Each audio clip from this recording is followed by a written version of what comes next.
እግዚአብሔር ፊት ሁላችንም እንቆማለን፣ ፍርድ አለብን። ምክንያቱ አንድ ቀን እንሞታለን። በዚህ ምድር ላይ የትኛውም ነገር እርግጠኞች አይደለም። እውነት አሰብ አንድ ነገር ብቻ ግን እርግጠኛ ነን። ምን መሆናችን? ከዚህ ዓለም መለየታችን እርግጥ ነው። በሞቴ ማንም ሰው በምድር ላይ ሞትን እንኳን ያስቀረው ያዘገየው የለም። እደግመዋለሁ፣ እንኳን ያስቀረው ያዘገየው የለም። ሁሉ ጊዜ እንደምትሞቱ ሆናችሁ ኑሩ። እየሰማችሁኝ ነው? ሟች ነኝ ብላችሁ ኑሩ። ግንስ እኖራለሁ ብላችሁ ደግሞ ምን በሉ? አግቡ፣ ስሩ፣ ልፉ። ወደ ሀገራችን መሄጃ መንገዳችን ነው። ተስፋ ስለቆረጥክ ብሄድ ይሻለኛል እንዳትል፣ ግድ የለም ብትሄድ የሚሻልህ ክርስቶስ ጋር ስለሆነ ነው። ይህንን እመን። ስለ ሞታችሁ በነገራችሁ ትፈሩና ትደነግጡ ይሆን? እንጃ። ቅርስ ሲላችሁ ይሆን? እንጃ።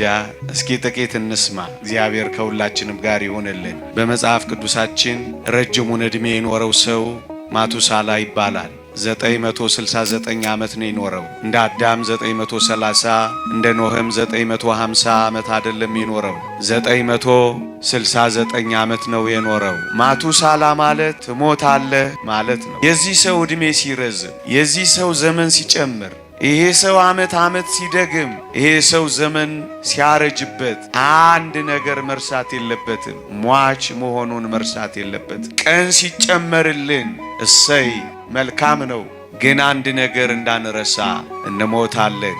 ብዙዎቻችን ለምን ክፉዎች እንደምንሆን ታውቃላችሁ? ለምን ጨካኞች እንደምንሆን ታውቃላችሁ? ለምን ቁጡና ተናዳጆች፣ ለምን መራሮች እንደምንሆን ታውቃላችሁ? አዎ እንደምንሞት እንረሳዋለን። የተወደዳችሁ ኦርቶዶክሳውያን፣ ሞቱን የሚያስብ ሰው ይራራል። ሞቱን የሚያስብ ሰው አይጨክንም። ሞቱን የሚያስብ ሰው ክፉ አይሆንም።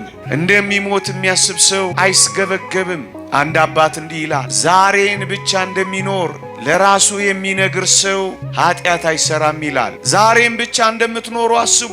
እንኳን ነገ በኋላ እንኳን የኛ እኮ ላይሆን ይችላል ወገኖቼ።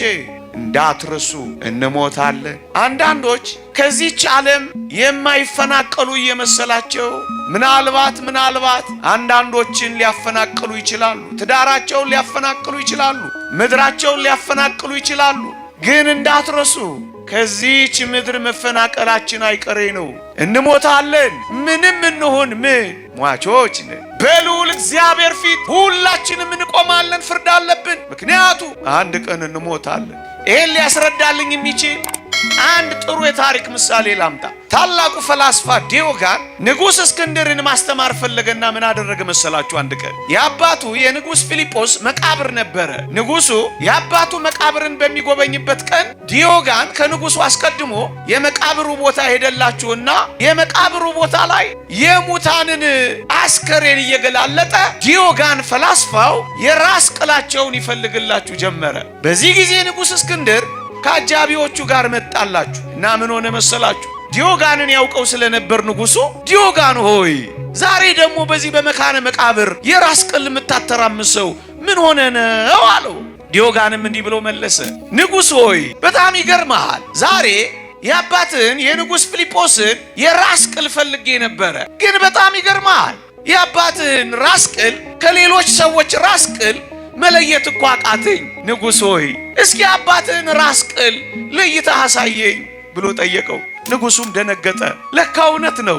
የኃያሉ ንጉሥ የንጉሥ ፊልጶስ አስከሬንም ራስ ቅልም የድሃውና የመናጢው አስከሬንም ለካ ተመሳሳይ ሆኖላችኋል። ደነገጠ።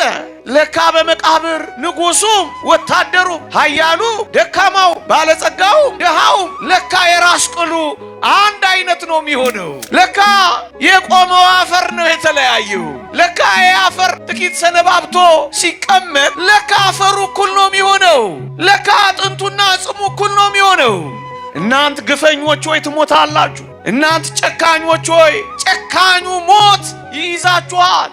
እናንተ አፈር አይንካን ያላችሁ፣ እናንተ የሰው ብሶት የማይገባችሁ፣ እናንተ ሰው በማስለቀስ የምትኖሩ፣ እናንተ በሚስቶቻችሁ ላይ የምትቀማጠሉ፣ እናንተ ልጆቻችሁን የረሳችሁ፣ እናንተ የምታስተዳድሩት ሕዝብን የዘነጋችሁ፣ ጉቦ እየተቀበላችሁ ያስጨነቃችሁ እንዳትረሱ እሞታላችሁ። በዚህ ምድር ላይ የትኛውም ነገር እርግጠኞች አይደለም። እውነት አሰብ አንድ አንድ ነገር ብቻ ግን እርግጠኛ ነን። ምን መሆናችን? ከዚህ ዓለም መለየታችን እርግጥ ነው። እውነት አሰብ መቼ እንደሆነ አይታወቅም፣ ግን መሞታችን ብቻ እርግጠኛ ነው በዚህ ምድር ላይ። ሌላ ሁሉ እርግጠኛ አይደለም። ታዲያ መልእክቴ ምንድነው? እመኑኝ በጣም ብዙ መከራ እየበላን ያለ ነው። ማዲያት ያወጣ ነው፣ ከሰው የተጣላ ነው፣ ግፍ የሰራ ነው፣ ክፉ ያደረግነው በሙሉ እርግጠኛ ላልሆነው ዓለም ነው። እርግጠኛ የሆነውስ ሞት ረስተነዋል፣ አንዘጋጅበትም፣ ትተነዋል፣ ጭራሽ አናስበውም። አንድ ሊቅ እንዲህ ይላል፣ በዕለተ ፍትሕ በፍርድ ቀን የሚገጥመን መልካም ይሁን ክፉ አሁን አይታወቅም ይላል። በእርግጠኝነት የታወቀው ነገር ቢኖር መሞታችን ነው ይላል። በሞቴ ማንም ሰው በምድር ላይ ሞትን እንኳን ያስቀረው ያዘገየው የለም። እደግመዋለሁ፣ እንኳን ያስቀረው ያዘገየው የለም። ኃያላን ሆይ በኃያሉ ሞት ፊት ትርዳላችሁ፣ መሞታችሁ አይቀርም። በር የዘጋችሁ በር መዘጋቱ አይቀርም። ያባረራችሁ መባረራችሁ አይቀርም። ሂዱ ከፊቴ መባል አይቀርም። በየመስሪያ ቤቱ ሂዱ ከፊቴ የምትሉ አንድ ቀን ልዑል እግዚአብሔር ሂድ ከፊቴ ማለቱ አይቀርም። ኖረን የምንሞት ከሆነ አሁን የምንኖረው ለመሞት ነው። መኖር ማለት ለመሞት መኖር ማለት ነው። ይስማማችኋል? ባይስማማችሁስ? እውነቱ እኮ ይሄ ነው። እናንተን ዲፕሎማት ሆኜ ላናግር ብዬ ነው እንጂ እውነቱ ይሄ ነው። አሁን የምንኖረው መጨረሻው ምን ለመሆን ነው? በቃ ክርስቲያኖች፣ የክርስትና ትልቁ ልዕልና ሐሳብ ምን እንደሆነ ታውቃላችሁ? ክርስትና በሞት ላይ የተቀዳጀው ድልና ኃይል ነው። ሞትን መናቁ፣ መቃብርን ማሸነፉ። የእግዚአብሔር ቃል እንዲህ ይላል፣ እኔ በምድር ላይ ስደተኛ ነኝ ይላል መዝሙር 118 ላይ። እኔ በምድር ላይ ምንድነኝ? እኔ በምድር ላይ ምንድነኝ? ታምናላችሁ? ከሰማይ ቤት ተፈናቅለን እኮ ነው የመጣነው። ተፈናቃዮች እኮ ነን። እዚህ መፈናቀል በዛ እንጂ ስደተኞች ነን። ክርስቲያኖች ስደተኞች ነን። ቆይ እዚህ ምድር ላይ አሁን ነዋሪዎች ነን ወይስ ስደተኛ ነን? ታምናላችሁ? እንደምትሞት ሆነ ኑር፣ እንደምትሞት ሆነ ኑር፣ እንደምትኖር ሆነ ስራ። ኦርቶዶክሳውያን ሁሉ ጊዜ እንደምትሞቱ ሆናችሁ ኑሩ። እየሰማችሁኝ ነው? ሟች ነኝ ብላችሁ ኑሩ። ግንስ እኖራለሁ ብላችሁ ደግሞ ምን በሉ? አግቡ፣ ስሩ፣ ልፉ፣ ጠንክሩ። ካልሞትን እንነሳለን። የእግዚአብሔር ቃል እንዲህ ይላል፣ ካልሞት ካትነሳም ይላል። አሁን የምንሞተው ምን ለመሆን ነው? ሞት እንደ ቀድሞ አይሰለጥንብንም ይላል ሊቁ ዮሐንስ አፈወርቅ። ለመነሳት። ያ ማለት ምን ማለት ነው? ወደ ሀገራችን መሄጃ መንገዳችን ነው። ተስፋ ስለቆረጥክ ብሄድ ይሻለኛል እንዳትል፣ ግድ የለም ብትሄድ የሚሻልህ ክርስቶስ ጋር ስለሆነ ነው። ይህንን እመን። የተወደዳችሁ ኦርቶዶክሳውያን፣ ለማትኖሩባት ዓለም አትገዳደሉባት፣ አንጀታችሁን አትላጡባት፣ እርር ድብና አትበሉባት፣ መከራም አትብሉባት፣ ግፍም አትፈጽሙባት። መከራ አትብሉ፣ አላፊዎች ስለሆን። ይሄ ሰው አሁን እብድ ነው እንጂ ጤነኛ ይባላል? አሁን አንድ ሰው ዝም ብሎ ሲበትን ብታዩት እብድ ነው እንዴ? አይደለም እትሉ ነው አይደለም? በጣም አትጣበቁባት። የዛሬ መልእክቴ እንሞታለን ብለን ግን ምን ብናረግ? ንስሐ መግባት፣ እሱ ነው እቅዳችን። ቆይ አንዳንድ የቢዝነስ ሰዎች፣ አንዳንድ ሰዎች ኢንሹራንስ ትገባላችሁ አትገቡ? ድንገተኛ ለሚገጥሙ ነገሮች ኢንሹራንስ አላችሁ የላችሁ? አላችሁ አይደል? ሞት ድንገት ትመጣለች ይላል መጽሐፈ ሲራክ ምዕራፍ 5። ድንገት የምትመጣ ከሆነ ንስሐ የሚባል ኢንሹራንስ ያስፈልጋታል አያስፈልግም? ያስፈልጋል አያስፈልግም? ያስፈልጋታል። ስለዚህ ሟቾች ነን። መቼ እንደሚሆን አይታወቅም። አሁንም በኋላም ነገም ከነገ ወዲያም ሊሆን ይችላል። መቼ እንደሚሆን አይታወቅም። ክርስቶስ ወደኛ መምጣቱ አይደለም ዕለተ ምጽአት የሚባለው፣ የኛም ወደ ክርስቶስ መሄድ ነው ዕለተ ምጽአት የሚባለው። ስለዚህ ልንዘጋጅ ይገባናል። ዋናው ዓላማ ይሄ ነው። እየሰማችሁኝ ነው? ንስሐ አልገባችሁ፣ ንስሐ ግቡ። ዘመኑ አጭር ነው። ጻድቁም ወደፊት ይጽደቅ፣ ርኩሱም ወደፊት ይርከስ። ዘመኑ አጭር ነው ይላል። ምን እንደሚመጣ እንደዚሁ ፀሐይ ተደብድባችሁ በክርስቶስ ፊት ልትባረሩ ትፈልጋላችሁ? አፋችሁን ቆጨችላ እስኪመስል ጾማችሁ ሂዱ ከኔ መባል ትፈልጋላችሁ? ንስሐ እንግባ፣ ከእግዚአብሔር ጋር እንታረቅ።